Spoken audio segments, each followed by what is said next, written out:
Hello दोस्तों, welcome to Manraj classes. आज की डेट है 6 जून 2022। तो देख लेते हैं कौन कौन से करंट अफेयर्स इंपॉर्टेंट है जिनको हम आज डिस्कस करने जा रहे हैं। तो चलिए डिस्कशन स्टार्ट करते हैं। हमारा पहला article international liquid mirror telescope के बारे में।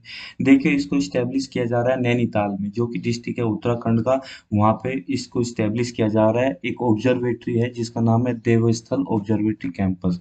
ये आप देखिए, यहाँ पे लिखा है देवस्थल ऑब्जर्वेटरी कैंपस। इसका फिगर ये रहा और इसका इंटीरियर से अंदर से ये ऐसा दिखता है। वहाँ पे इसको स्टेब्लिश किया जा रहा है। ये किसके अंडर आती है? देवस्थल ऑब्जर्वेटरी के अंदर। ये Aryabhatta research institute of observation science ARIES के अंदर आती है। ठीक है, वहाँ पे इसको स्टेब्लिश किया जा रहा है। ठीक है, आगे बढ़ते हैं। ये बताया जाता है कि वर्ल्ड का पहला लिक्विड मिरर टेलीस्कोप होगा जो कमीशन किया जाएगा। और किस में रिसर्च करेगा? एस्ट्रोनॉमी में रिसर्च करेगा। और ये किस किस के बारे में? जैसे कि एस्ट्रोनॉट के बारे में, सुपरनोवा के, स्पेस डेब्रिस, ब्लैक होल और जितने भी सेलेस्टियल ऑब्जेक्ट है उनके बारे में रिसर्च करेगा। इसको 2450 मीटर की हाइट में हिमालयाज में, मतलब ये क्योंकि नैनीताल और या ये उत्तराखंड हिमालयाज में आता है, तो उसे उसमें ये रिसर्च करेगा। वहाँ पे इसको स्टेब्लिश किया गया। इससे पहले भी जो टेलीस्कोप बने थे वो देखिए किसी स्पेशल पर्पज के लिए बनाए गए थे, जैसे कि सैटेलाइट को ट्रैक करने के लिए या किसी की मतलब मिलिट्री को स्पेशल सर्विस प्रोवाइड करने के लिए उसके लिए बनाए गए थे। मगर अभी ये क्या है, पूरे यूनिवर्स में जैसे कि इवेंट हो रही है, ये पूरी पूरे यूनिवर्स में जो भी इवेंट हो रही है, जैसे कि तारों का टूटना, कोई ग्रह का ब्लैक होल कोई दिखाई दिया, तो वो सबको ये कवर करेगा। अब यहाँ पे हम देख लेते हैं ऊपर से, टॉप व्यू से ऐसा दिखता है। ये देखिए आपका पूरा एक कंटेनर है जिसके अंदर मरकरी भरी हुई है। मरकरी इसमें आपका रिफ्लेक्टिंग लिक्विड और एज ए मिरर भी काम करेगा। ये आपका आपका साइड यानी कि फ्रंट व्यू है। ठीक है, देखिए इसमें मरकरी दिख रही है, एज ए आपका मिरर की तरह दिख रहा है। ठीक है, अगर आपके इसका पिक्चर ऐसे देखें तो ये इसमें कंटेनर होता है। कंटेनर में मरकरी भरी होती है जिसमें लगभग 50 लीटर आपकी मरकरी भरी होगी, जिसका वजन लगभग 700 केजी होगा। ठीक है, मरकरी भरी होता है, कंटेनर में होता है और इसको घुमाया जाता है। यहाँ पे बियरिंग लगे होते हैं, बियरिंग पे माउंटेड होता है, घुमाया जाता है। ये आपका 3 पॉइंट माउंट है। इसके ऊपर जो पेंच ये लगे हुए ना, स्क्रू लगे हुए, इनकी इससे इसे बैलेंस किया जाता है। ठीक है, ये मोटर है आपका, इसे घुमाएगा। और ये आपका कंप्रेसर जो इसको यहाँ से सपोर्ट प्रोवाइड करेगा। ठीक है, अगर इसके साइड व्यू की बात करें, देखिए ये आपका कंटेनर हो गया जिसमें मरकरी भरी हुई है। ये आपकी सपोर्ट होगी जिससे कि गिरे ना। और ये आपका स्टैंड भी ये क्या नाम, एयर बियरिंग हो गया। ये आपका स्टैंड हो गया। ठीक है, इसको प्राइमरी लेंस बोलते हैं। ये आपको एंटी स्पिल सेफ्टी पोस्ट बोलते हैं। ठीक है, यहाँ पे लेंस लगा होता है जिससे कि देखिए, अब ऊपर मान लीजिए ये यूनिवर्स है, ये यूनिवर्स है और नीचे आपका ये मिरर रखा हुआ है। तो यूनिवर्स से जो भी लाइट आएगी सब इसमें आएगी और इससे रिफ्लेक्ट होके ऐसे कन्वर्ज हो जाएगी लाइट। जैसे कि आपका कॉन्वेक्स लेंस होता है, कॉन्वेक्स लेंस में क्या होता है, लाइट ऐसे आती है ओरिजेंटल और कन्वर्ज एक पॉइंट पे हो जाती है। तो इसी तरह से कन्वर्ज हो जाएगी, कन्वर्ज होके एक लेंस में जाएगी। वो लेंस इसको क्या है आपका उसमें सिग्नल्स में, इलेक्ट्रिक सिग्नल में कन्वर्ट करेगा और इलेक्ट्रिक सिग्नल को डिजिटल सिग्नल में कन्वर्ट किया जाएगा। या डिजिटल डाटा की फॉर्म में से कंप्यूटर में सेव कर लिया जाएगा। जो भी इंफॉर्मेशन हमें मिलेगी, पिक्चर्स की फॉर्म में मिलो या किसी भी फॉर्म में मिलो, वो हम इसे सेव कर लेंगे। ठीक है, आगे बढ़ते हैं। आगे इसके बारे में थोड़ा सा ये जानते हैं कि भाई देखिए, 3 तरह की आपकी टेलीस्कोप फैसिलिटी, यानी 3 तरह के टेलीस्कोप आपके स्टेब्लिश किए गए हैं। एक तो टेलीस्कोप है आपका देवस्थल ऑप्टिकल टेलीस्कोप। दूसरा टेलीस्कोप है देवस्थल फास्ट ऑप्टिकल टेलीस्कोप। ये वहीं पे स्टेब्लिश किया गया है आपके नैनीताल में। ठीक है, देवस्थल एक जगह है तो वहाँ पे स्टेब्लिश किया गया। और जो थर्ड स्टेब्लिश किया जा रहा है, इसका नाम तो आपको पता ही है कि लिक्विड मिरर टेलीस्कोप है, जिसको हम इंटरनेशनल लिक्विड मिरर टेलीस्कोप भी बोल रहे हैं। एक्चुअली ये ऑपरेशन में आएगा अक्टूबर 2022 में। इसको और किसके साथ मिलकर काम करेगा? ये आपका मिलकर काम करेगा जो देवस्थल ऑप्टिकल टेलीस्कोप है, यानी कि डॉट, उसके साथ ये मिलकर काम करेगा। अब कौन कौन सी कंट्रीज इसको मिलकर बना रही है? एक तो India, Belgium, Canada, Poland, Uzbekistan. ये ध्यान रखना है, आपको क्वेश्चन में पूछा जा सकता है। अब इसका जो पहले मैंने पीछे डिस्कस किया था पिछली स्लाइड में, कि मरकरी होती है वेसल में रखी हुई होती है। मरकरी क्या है? लाइट रिफ्लेक्टिव होती है, उससे लाइट रिफ्लेक्ट होती है और ये क्या ना, उसको फिर कन्वर्ज करके एक पॉइंट पे उसको फोकस कर देता है, जिससे कि हम उसे कन्वर्ट कर लेता है आपके इलेक्ट्रिकल सिग्नल में। अच्छा, जब उसको घुमाया जाता है, बैक चलते हैं, मान लीजिए इसको घुमाया जा रहा है, तो जो ये आपका कंटेनर घुमाए तो इसमें पैराबोलिड इस तरह से वो बन जाएगी। अभी तो क्या है, हॉरिजॉन्टल लील पे, जब ये घूमेगा तो पैराबोलिड वो बन जाएगा, इसमें क्या ना शेप बन जाएगी। मान लीजिए इस तरह से बनेगी। मान लीजिए ये आपका सॉरी, ये आपका कंटेनर है। ठीक है, कंटेनर में अभी ऐसे भरी हुई है मरकरी, ये मरकरी है। ठीक है, जब आप इसे रोटेट कराओगे तो आपने भी देखा होगा, जब कोई बाल्टी में पानी लेता है और उसे तेजी से रोटेट कराते हैं तो वो इस तरह का पैराबोलिक स्ट्रक्चर आपकी बन के आती है। ठीक है, पैराबोलिक। अब लाइट इस पर आगे गिरेगी, ऐसे ऐसे लाइट आगे गिरेगी। तो अब ये क्या कि कॉन्वेक्स लेंस की तरह काम करेगा, तो एक पॉइंट पे पूरी लाइट को कन्वर्ज कर देगा। एक पॉइंट पे लाइट कन्वर्ज हो जाएगी तो इस यहाँ पे भी एक लेंस लगा होगा, जैसे कि आप इस फिगर में देख रहे हो, यहाँ पे लेंस लगा हुआ, ये लिखा है लेंस, और ऊपर डिटेक्टर लगा हुआ, डिटेक्ट करेगा, उसे दूसरे सिग्नल में कन्वर्ट कर लेगा। यानी कि जो हम चाहते हैं पूरे यूनिवर्स को कवर करेगा, यानी कि इसके ऊपर जितना भी आसमान हमें दिखता है पूरा वो कवर करेगा। मगर टेलीस्कोप में क्या होता है, किसी एक पर्टिकुलर पॉइंट पे, पर्टिकुलर सेलेस्टियल बॉडी पे ही हम फोकस करते हैं। अगर जैसे वो मूव करेगी, हमें टेलीस्कोप को भी उसी डायरेक्शन में मूव कराना पड़ेगा। मगर इसमें से मूव नहीं कराना पड़ता, स्टेशनरी होते हैं, जबकि टेलीस्कोप को उसी डायरेक्शन में जो मूविंग ऑब्जेक्ट है मूव कराना पड़ता है। आगे बढ़ते हैं। ठीक है, ये 50 लीटर, जैसे पीछे बोला था 50 लीटर इसमें मरकरी होगी, 700 kg का वेट होगा, और जो इसकी थिकनेस बढ़ेगी पैराबोलॉइड मिरर की, वो लगभग 4 mm की थिकनेस होगी, और डायमीटर इसकी 4 मीटर की होगी। और इसे कैसे प्रोटेक्ट किया जाएगा, एयर से, क्योंकि अगर उसे खुला छोड़ दिया जाएगा मरक्यूरी तो एयर से, एयर के थ्रू डस्ट पार्टिकल आकर उस पर जम सकते हैं। मगर उस पर एक लेयर चढ़ा दी जाती है, किसकी, माइलार की। माइलार एक आपकी शीट होती है, प्लास्टिक की कह लो या आपकी पॉलिथीन की कह लो, इस टाइप की होती है स्पेशली, तो माइलार की, इसे विंड से बचाया जाता है। आगे बढ़ते हैं। अब इनमें दोनों में डिफरेंस के, एलएमटीडी में और कन्वेंशनल टेलीस्कोप जो हमारे होते हैं उनमें क्या डिफरेंस होता है। एलएमटीडी स्टेशनरी होता है, मैंने बताया था। मान लीजिए जैसे ये यूनिवर्स है, यहाँ पे जुपिटर, यहाँ पे सैटर्न, यहाँ पे अर्थ, यहाँ पे मरकरी, यहाँ पे आपका नेपच्यून, तो और भी कोई है, और भी बहुत सारे मिलियंस बिलियंस स्टार है। और नीचे आपने ये रख रखा है मरकरी, ये आपकी पैराबोलिक शेप में तो लाइट ऐसा आएगी इसमें। ठीक है, लाइट इस तरह से आएगी। ठीक है, अब देखो जितनी भी लाइट आई वो पूरी लाइट इसके ऊपर आके कवर होगी। तो यहाँ पे ये लाइट ऐसे रिफ्लेक्ट होके ऐसे जाएगी, ये लाइट रिफ्लेक्ट होके ऐसे जाएगी, ये ऐसे ऐसे रिफ्लेक्ट होके एक पॉइंट पर कन्वर्ज हो जाएगी। तो हम सारे पूरे यूनिवर्स को मतलब पूरी यूनिवर्स को ऑब्जर्व कर सकते हैं एक व्यू से ही, यहाँ पे रखे रखे से हम ऑब्जर्व कर सकते हैं। ठीक है, मगर ये रोटेट कराना पड़ेगा, घुमाना पड़ेगा मोटर के थ्रू, मगर रहेगा स्टेशन, यूं नहीं कि हम एक जगह से दूसरी जगह से शिफ्ट करेंगे। ठीक है, अब इसमें सारी, अगर यहाँ पे कोई ये इवेंट होती है कुछ, इसमें ऐसा कुछ ऐसी इवेंट होती है तो वो भी ऑब्जर्व होगी, यहाँ पे इवेंट होती है वो भी ऑब्जर्व, कहीं पे भी कोई भी इवेंट हो, कोई भी घटना हो पूरे यूनिवर्स में, वो इसमें यहाँ पे डिटेक्ट कर ली जाएगी। मगर टेलीस्कोप में क्या होता है, अब मान लीजिए ये टेलीस्कोप है, यहाँ पे ये यूनिवर्स है, यहाँ पे ये आपके वो है क्या नाम, सैटेलाइट है, या कोई भी स्टार्स है, या आपके जितने भी ग्रह है वो है। तो यहाँ पे टेलीस्कोप हमने लगाया, इसमें लेंस लगा हुआ है। अब इस टेलीस्कोप से पूरे यूनिवर्स को कवर नहीं किया जा सकता, तो इसमें क्या देखा जाएगा, इसमें सिर्फ एक किसी पर्टिकुलर पॉइंट पे ही फोकस किया जा सकता है। वहां पे कोई इवेंट हो रही है तो वहीं पर करना। अगर ये मूव कर गया इधर, तो मान लो कोई स्टार है वो मूव कर रहे हैं, तो मूव कर गया इधर, तो टेलीस्कोप को भी हम इसी डायरेक्शन में ले जाना पड़ेगा, तो यानी कि इसको मूव करना पड़ेगा जो मूविंग ऑब्जेक्ट जिधर जा रहा है। तो इसमें ये लिखा है कि मूविंग ऑब्जेक्ट जो है आपका जिस डायरेक्शन में जाता है उसी में करना पड़ता है। पूरे आपकी सेलेस्टियल बॉडी को कैप्चर करता है, जबकि इसमें किसी पर्टिकुलर टाइम पे और पर्टिकुलर पॉइंट पे ही आपको कैप्चर किया जा सकता है कोई भी इवेंट। इसमें मिरर जो है रिफ्लेक्टिव मिरर लगा, मिरर की तरह वर्क करता है मरकरी, और उस एज ए रिफ्लेक्टिव लिक्विड भी वर्क करता है, जबकि इसमें हाईली पॉलिश ग्लास मिरर लगाए जाते हैं। ये पूरी रात आपका कैप्चर करता रहता है इमेजेस को, जबकि ये किसी पर्टिकुलर आवर्स के लिए कैप्चर कर सकता है, जब लाइट आएगी तब ये कैप्चर कर सकता है। आगे बढ़ते हैं।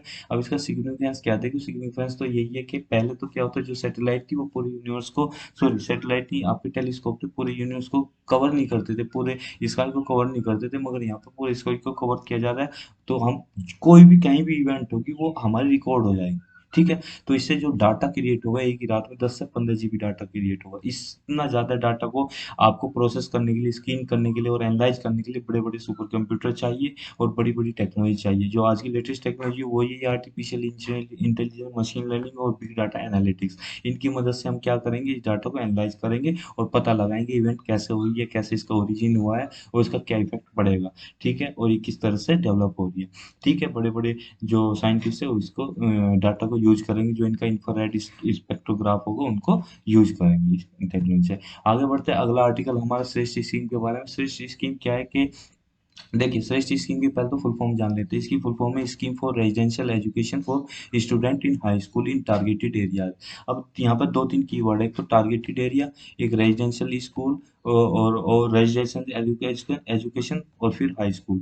हाई स्कूल तो आप जानते ही हो। और रेजिडेंशियल स्कूल उन्हें बोले, सॉरी रेजिडेंशियल एजुकेशन या रेजिडेंशियल स्कूल उन्हें बोला जाता है जहाँ पर बच्चे रहते हैं, खाते वहीं हैं, सोते वहीं हैं। मतलब वे अपनी क्लास खत्म करने के बाद वहीं रहते हैं, वहीं खाते हैं, वहीं सोते हैं, और वहीं अपनी जो भी करिकुलर एक्टिविटीज है वहीं पे करते हैं। और जो आपके बोर्डिंग स्कूल्स होते हैं, जैसे कि आपके डेली बोर्डिंग स्कूल होते हैं, उसमें जैसे कि बच्चे जाते हैं स्कूल, वहाँ पढ़ के घर आ जाते हैं। ठीक है। तो रेजिडेंशियल स्कूल हुआ है। अभी टारगेटेड एरियाज की बात जो की जा रही, जो भी आपके जैसे कि एससी कैटेगरीज के जो स्टूडेंट है जिनको आपकी एजुकेशन सही से नहीं मिल पाती, जो आपके छूट गए हैं एजुकेशन मिलने से, जिनको गवर्नमेंट की सर्विस अच्छी तरह से नहीं मिली, तो उनको ही टारगेट करेगा, यानी कि उनके लिए स्पेशल है।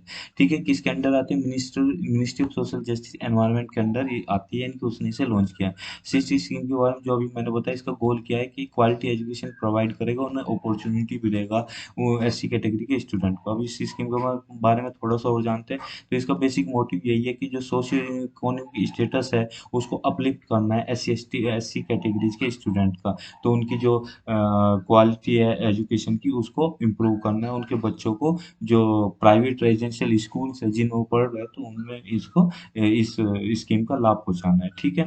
अब ये जो है क्या नाम, एडमिशन जो है किस क्लास में प्रोवाइड किए जाएंगे? 9th क्लास में और 11th क्लास में, जो सीबीएसई से एफिलिएटेड प्राइवेट स्कूल है उनमें प्रोवाइड किए जाएंगे। इसका ऑब्जेक्टिव कि इजी आपकी जो गवर्नमेंट गवर्नमेंट की स्कीम है उसे आसानी से डिलीवर किया जा सके ऐसी कैटेगरीज के स्टूडेंट को। ठीक है। दूसरा, उनके लिए एक ऐसा एटमॉस्फेयर, एक अनुकूल एनवायरनमेंट क्रिएट किया जा सके ऐसी कैटेगरीज के स्टूडेंट के लिए, जिससे इसका सोशल इकोनॉमिक एडवांसमेंट और डेवलपमेंट और ओवरऑल ग्रोथ सुनिश्चित हो सके। और ये क्या है, जो कुछ वॉलेंट्री ग्रुप्स के साथ भी कोलैबोरेट करेगी गवर्नमेंट, जिससे कि उनको स्कीम का फायदा पहुंचाया जा सके।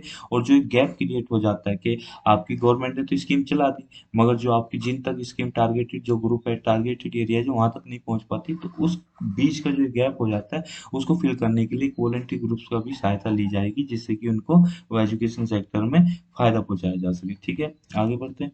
आगे अब इसकी एलिजिबिलिटी के बारे में थोड़ा जान लेते हैं, कौन कौन से स्टूडेंट इसमें एलिजिबल होंगे। तो सबसे पहले तो वही स्टूडेंट एलिजिबल होंगे जो एससी कैटेगरी से बिलोंग करते हैं और जो 8वीं क्लास में और 10वीं क्लास में पढ़ रहे हैं। कौन से ईयर में, कौन से आपका अकेडमिक ईयर 21-22 की बात कर रहे हैं, वो एलिजिबल होगी इस बेनिफिट के लिए। जो एससी कम्युनिटी के स्टूडेंट होंगे और जो मार्जिनलाइज इनकम ग्रुप होगी, जिनकी 2.5 लाख से इनकम कम या उसके लगभग होगी, वो इसमें आएंगे। ठीक है। इसमें क्या है, ट्रांसपेरेंट मैकेनिज्म का सहारा लिया जाएगा, यानी कि पूरी मैकेनिज्म ट्रांसपेरेंट होगी। किसके थ्रू इसको टेस्ट को कंडक्ट किया जाएगा? एक टेस्ट कंडक्ट किया जाएगा, उसका नाम होगा नेशनल एंट्रेंस टेस्ट फॉर श्रेष्ठास, यानी कि जो श्रेष्ठ बच्चे होंगे, अच्छे बच्चे होंगे, यानी कि इसकी फुल फॉर्म अगर शॉर्ट फॉर्म में बोल तो नेट्स, जो श्रेष्ठ बच्चे होंगे, अच्छे बच्चे होंगे, उनको इस टेस्ट के थ्रू सेलेक्ट किया जाएगा। और इसको कौन सी नोडल एजेंसी आपकी कंडक्ट कराएगी इस टेस्ट को? NTA, national testing agency admission कराएगी 9वीं क्लास में, 11वीं क्लास में। ठीक है। क्योंकि देखो, 8वीं क्लास में जो बच्चे पढ़ रहे क्वालिफाई कर चुके, 8वीं पास कर चुके, उसे 9वीं में एडमिशन मिलेगा, और जो 10वीं कर चुके उसे 11वीं में एडमिशन मिलेगा। इसके बेनिफिशियरी टारगेटेड जैसी कैटेगरीज के स्टूडेंट, लगभग 3,000 स्टूडेंट को 9वीं और 11वीं क्लास में एडमिशन दिया जाएगा ऐसी कैटेगरी में। तो मिनिस्ट्री जो कवर करेगी, पूरा खर्चा उठाएगी, इनकी स्कूल की फीस, एकोमोडेशन, रहने का खर्चा, वो सब उठाएगी 12वीं क्लास तक। आगे बढ़ते हैं, उर्दू से कौन कौन से इनिशिएटिव है जो ऐसी कैटेगरीज के लिए चलाए गए हैं। पहला इनिशिएटिव बाबू जगजीवन राम छात्रावास योजना चलाई गई, ministry of social justice environment के अंदर ये आती है। पोस्ट मैट्रिक स्कॉलरशिप स्कीम चलाई गई है, सेंट्रल स्पोर्ट्स स्कीम है, 2006 में चलाई गई थी। स्टेट गवर्नमेंट और यूनिट टेरिटरीज मिलकर इसको चलाते हैं। ठीक है। इसमें ग्रोस एनरोलमेंट रेशियो को इम्प्रूव किया गया, 5 साल के लिए चलाई गई। और single national scholarship scheme ministry of social justice and environment empowerment के द्वारा ये चलाई गई है। इनमें किस किस को फायदा पहुंचेगा? एससी कैटेगरीज को, ओबीसी को, डिनोटिफाइड क्लास को, नोमैडिक और सेमी नोमैडिक ट्राइब जो भी होते हैं, इकोनॉमिकली बैकवर्ड क्लासेस को इसमें फायदा पहुंचाया जाएगा। अगला आर्टिकल हमारा प्लेटिगोम्पस और बैन रिटारम के बारे में। प्लेंटिगोम्पस बैंडिटरम क्या है? देखिए, क्लास है, ये आपकी स्पीसीज है किसकी? आपकी जो ये इस तरह का टिड्डा टाइप होता है, टिड्डा नहीं बोल सकते स्पेशली, हम बोलेंगे एक तरह ड्रैगन फ्लाई बोलेंगे। तो अब ये जो एक नई स्पीसीज मिली है ड्रैगन फ्लाई की, जिसका नाम है प्लेटिगोम्पस बैंडिटरम। ठीक है। कहाँ से डिस्कवर किया है? आसाम में से डिस्कवर किया है, ब्रह्मपुत्र नदी के किनारे से ये पेड़ों पर बैठी हुई मिली है। और किन के द्वारा डिस्कस की गई है? ये दो वुमेन के द्वारा डिस्कस की है, जिनका नाम है मोनिशा बयाल और आपका रीता बनर्जी। देखिए, रीता बनर्जी।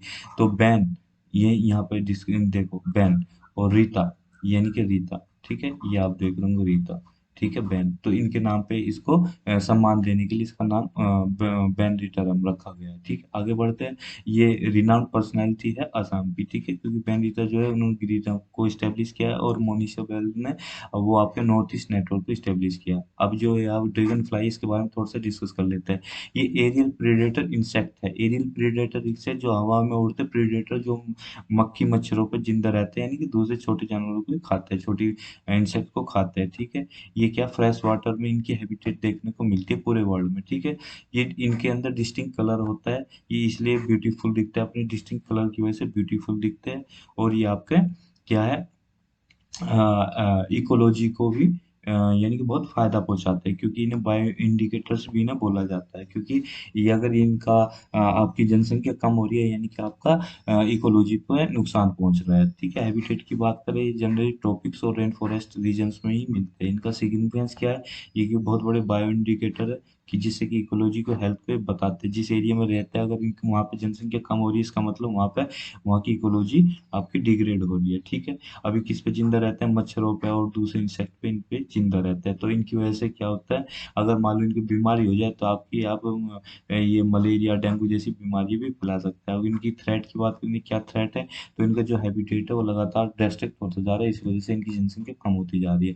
अब इनके की पॉइंट्स की बात करें, की पॉइंट में अगर एक सिंगल मेल जो इन्हें मिला है उसके बारे में बात करें, जो दो रिसर्चर ने जून 2020 में इनको मिला था, बैंक जो ब्रह्मपुत्र नदी का किनारा है उनमें, आसाम में, ठीक है। अब इसमें इसमें क्या होता है कि इनकी जो आपके शाइनी विंग्स होते हैं और एब्डोमेन भी इनका शाइनी होता है, ठीक है, चमकदार होता है। आप ये देख रहे होंगे ड्रैगन फ्लाई का शाइनी विंग्स है, चमक रहा है, और इसका जो आपका एब्डोमेन है, पीछे का एरिया यानी नीचे का एरिया, वो भी शाइनी होता है, चमकदार होता है।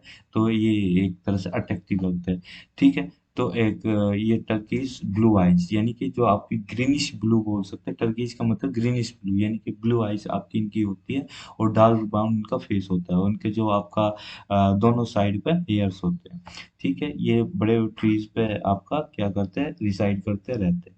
अगर आप बात करें ड्रैगन फ्लाइज और डेमसेल फ्लाइज के बारे में बात करें, तो ये ऑर्डर ओडोनेटा, ओडोनेटा की जो ऑर्डर होता है, ऑर्डर ओडोनेटा से बिलोंग करते हैं। तो ऑर्डर ओडोनेटा मतलब टूथ वन, इसके दांत जो होते हैं, ये क्योंकि इनकी पहचान होती है इनके दांत, ठीक है, ये उसमें इंक्लूड हो जाते हैं, ठीक है। ऑर्डर ओडोनेटा की बात करें, तीन ग्रुप होते हैं, एनिस्पेट्रा, एनिसोपेट्रा, ठीक है, जिसमें ड्रैगन फ्लाई लाई करती है, जाइगोपेट्रा जिसमें आपकी डेमसेल फ्लाई लाई करती है, एनिसो जाइगोपेट्रा, ये दोनों कंबाइंड हो जाते हैं, इसमें दोनों ही लिविंग स्पीशीज आ जाती है। आप देख रहे होंगे ड्रैगन फ्लाई और आप डेमसेल फ्लाई, ठीक है।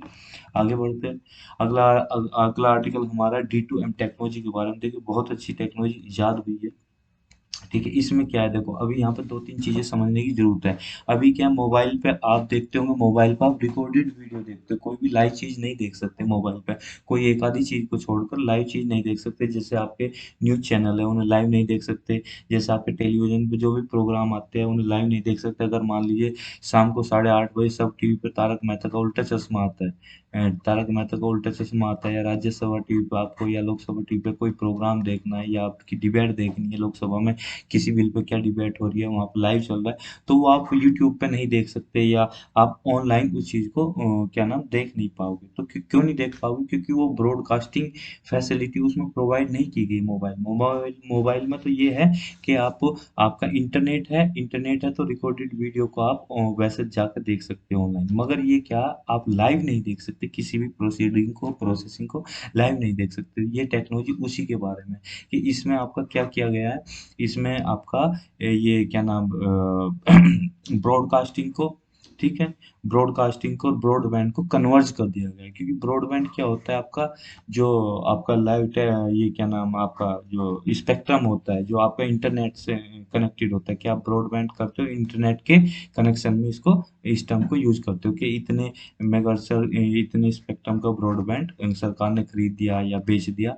तो क्योंकि वो जितना ब्रॉडबैंड आपका ज़्यादा है उसका रहेगा, ज़्यादा उसका रहेगा हर्ट्ज का, तो उतनी ही आपकी इंटरनेट की स्पीड रहेगी। ऐसी ब्रॉडकास्टिंग में क्या होता है कि आपका ब्रॉडकास्ट जो आपका कोई सीरियल है, कोई प्रोग्राम ब्रॉडकास्ट होता है, तो ब्रॉडकास्ट को ब्रॉडबैंड से कनेक्ट कर देंगे, कन्वर्ज कर देंगे, जिससे कि मोबाइल पे भी आप जो टेरेस्ट्रियल टीवी है, डिजिटल टीवी है, टेरेस्ट्रियल डिजिटल टीवी जैसे कि आपका क्या नाम, कोई भी प्रोग्राम है जो भी आपके जैसे डिश टीवी हो गई, ये हो गई, इन पे जो प्रोग्राम आते हैं, ठीक है, वो सबको आप मोबाइल पे भी देख पाओगे। तो इसमें ये चीज़ का बात है कि उसमें इंटरनेट की कोई जरूरत नहीं पड़ेगी। जैसे आपका डिज्नी प्लस है, अमेजन प्राइम है, तो ये सबको आपको इंटरनेट की जरूरत पड़ती है। मगर आपको अगर ये कन्वर्ज कर दिया जाता है, जैसे कि आप टेलीविजन में कोई प्रोग्राम देखते हो, तो टेलीविजन में आपका कोई प्रोग्राम देखने के लिए उसकी जरूरत नहीं पड़ती है इंटरनेट की। इसमें बस आपको वहां से ब्रॉडकास्टिंग होती है, ब्रॉडकास्टिंग होके वो आपका जो डिश लगी होती है, जैसे कि आपकी जियो की एयरटेल की डिश लगी हो, या आपकी वीडियोकॉन की डिश लगी हो, या आपका कोई भी डिश लगी हो, तो उससे आपका वो सिग्नल कैच करता है। ठीक है, कैच करके आपके टीवी में वो चीज आपको प्रोग्राम दिखते हैं, जो कि आपका लाइव टेलीकास्ट होता रहता है, लाइव टेलीकास्ट। मगर आपकी ये सुविधा आपके मोबाइल में नहीं है, तो इन दोनों को कन्वर्ज करने की कवायद की जा रही है, किस टेक्नोलॉजी के थ्रू, D2M टेक्नोलॉजी के थ्रू। तो इसमें यही बोला गया है, सिमिलर टू हाउ द, जैसे कि हम FM रेडियो को अपने मोबाइल पर सुन पाते हैं, ये तो सिर्फ एक एग्जांपल होगा, इसी तरह से आप सारी चीजों को, टीवी के प्रोग्राम को भी देख पाओगे। ठीक है। अब इसके बेनिफिट के बारे में जान लेते हैं। ये क्या है, आपकी वीडियो को ब्रॉडकास्ट करेगी, और जितनी मल्टीमीडिया कंटेंट है उनको आप मोबाइल पर देख पाओगे। ठीक है, इसमें एक्टिव इंटरनेट की कनेक्शन की जरूरत नहीं पड़ेगी, कि आपका इंटरनेट एक्टिव होना चाहिए, कि 5 GB का होना चाहिए, 4 GB का होना चाहिए। आपकी बहुत लो क्वालिटी का भी इंटरनेट होगा, लो स्पीड का भी इंटरनेट होगा, तो तब भी आपका काम चल जाएगा अच्छी तरह। ठीक है, ये आपका ब्रॉडबैंड के कंज्यूमशन का जो उसको इम्प्रूव करेगा, यानी कि उसका कंज्यूमशन को, ब्रॉडबैंड के कंज्यूमशन को घटाएगा। ठीक है, और आपका इसको स्पेक्ट्रम को अच्छी तरह से यूटिलाइज करेगा। ठीक। ठीक, अब इसके बारे में थोड़ा सा और जानते हैं। अब इसका जो आइडिया क्या है इस टेक्नोलॉजी के पीछे, इसका जो ब्रॉडबैंड कंटेंट है उसको सिटीजन सेंट्रिक बनाने का प्रोग्राम है गवर्नमेंट का, जिससे कि आपकी फेक न्यूज को कब वो काउंटर किया जा सके। इमरजेंसी अलर्ट अगर होते, देखिए आप मोबाइल देख रहे हो, तो अगर कहीं पे आपका वो साइक्लोन आ रहा है, तो आपका ऑन क्या नाम, टीवी पे तो आप वो चीज़ सुन सकते हो, क्योंकि न्यूज़ चैनल पे वो चीज़ चल रही होगी लाइव, मगर आप यूट्यूब पे नहीं सुन सकते उसको, क्योंकि वहाँ पे लाइव नहीं चलता है। वहाँ पे आपकी रिकॉर्डेड वीडियो चलेगी, छोटी छोटी वीडियो माना कि तुरंत आ जाती है, मगर एकदम लाइव नहीं देख सकते। तो वही चीज़ है कि आपको जैसे कोई इमरजेंसी अलर्ट घोषित करना है, तो वहाँ पर लाइव देख पाओगे सारी चीज़ों को। इसे डिजास्टर मैनेज कैसे किया जा रहा है उस चीज़ को भी लाइव देख पाओगे। ठीक है, इसमें ब्रॉडकास्ट, लाइव न्यूज़, स्पोर्ट्स, ये सारी चीज़ें होंगी। आप न्यूज़ को लाइव देख पाओगे, स्पोर्ट्स को लाइव देख पाओगे। ठीक है, और क्या नाम आपका स्ट्रीम, ये बफरिंग की जो समस्या होती है वो खत्म हो जाएगी आपका। इसमें इंटरनेट के कंज्यूमशन का जो डाटा है वो कम हो जाएगा। ठीक है, इसके इम्पैक्ट को हम जानते हैं। इम्पैक्ट क्या होगा, जो वीडियो ऑन डिमांड है, यानी कि OTT है, ये सब आपके उससे कनेक्ट हो जाएंगे आपका ऑनलाइन। और दूसरा, ये जो आपका मोबाइल डाटा का यूज करते हैं अभी, वो बहुत कम हो जाएगा, यानी कि इसका बहुत कम यूज हो पाएगा, मगर आप जब उसको लाइव देखोगे चीज़ों को। ठीक है, ये रूरल एरियाज में जहाँ पे इंटरनेट की कनेक्टिविटी नहीं होती है सही से, मगर वहाँ पे टीवी है, इंटरनेट नहीं है, इंटरनेट के सिग्नल नहीं आते हैं, वहाँ टावर नहीं लगे हुए सही से, वहाँ पे आपकी टीवी है, टीवी पर सारे प्रोग्राम देखते हैं, मगर इंटरनेट की कनेक्टिविटी नहीं है, मोबाइल में चीज़ों को सही से नहीं चला सकते। तो उन लोगों को भी इसका फायदा पहुंचेगा, उन लोगों को भी आसानी से कवर किया जा सकता है, अप टू डेट रखा जा सकता है हर चीज़ से, क्योंकि इसमें इंटरनेट की तो जरूरत पड़ी नहीं, इंटरनेट की एक्सेस तो चाहिए नहीं। और बिजनेस कम्युनिटी को भी इससे फायदा काफी होगा। ठीक है, आगे बढ़ते हैं। अब गवर्नमेंट जो है ये इसे फैसिलिट करने के लिए क्या कर रही है, इसमें गवर्नमेंट ने जो डिपार्टमेंट टेलीकम्युनिकेशन है उसने कमेटी सेटअप की, जो इसकी फिजिबिलिटी को, जो स्पेक्ट्रम बैंड है उसकी फिजिबिलिटी को यो अब एनालिसिस करेगी, कि उसको कैसे किया जा सकता है, स्मार्टफोन से कैसे कनेक्ट किया जा सकता है। जो गवर्नमेंट ने एक बैंड जो खरीदेगी, वो 556 से 582 मेगाहर्ट्ज का वो बैंड खरीदेगी, जो कोऑर्डिनेट करेगा मोबाइल और ब्रॉडकास्टिंग सर्विसेज के साथ। ये सब इसमें बताया गया है। ठीक है, अगला आर्टिकल हमारा PM श्री स्कूल्स के बारे में। PM श्री स्कूल्स ये यूनियन मिनिस्ट्री, जो एजुकेशन मिनिस्ट्री है, उसके अंडर इन्होंने इसको सेटअप किया है। अब इसका काम क्या होगा, ये जो क्या नाम आपकी, ये नेशनल एजुकेशन पॉलिसी 2020 चलाई गई है, उसको इम्प्लीमेंट अच्छी तरह से करने के लिए एक तरह से लेबोरेटरी का काम करेंगे PM श्री स्कूल। वहाँ पर इम्प्लीमेंट किया जाएगा, इसे फुल्ली इक्विप्ड किया जाएगा, और ताकि बच्चों को, जो स्टूडेंट है हमारे, उनको फ्यूचर के लिए तैयार किया जा सके।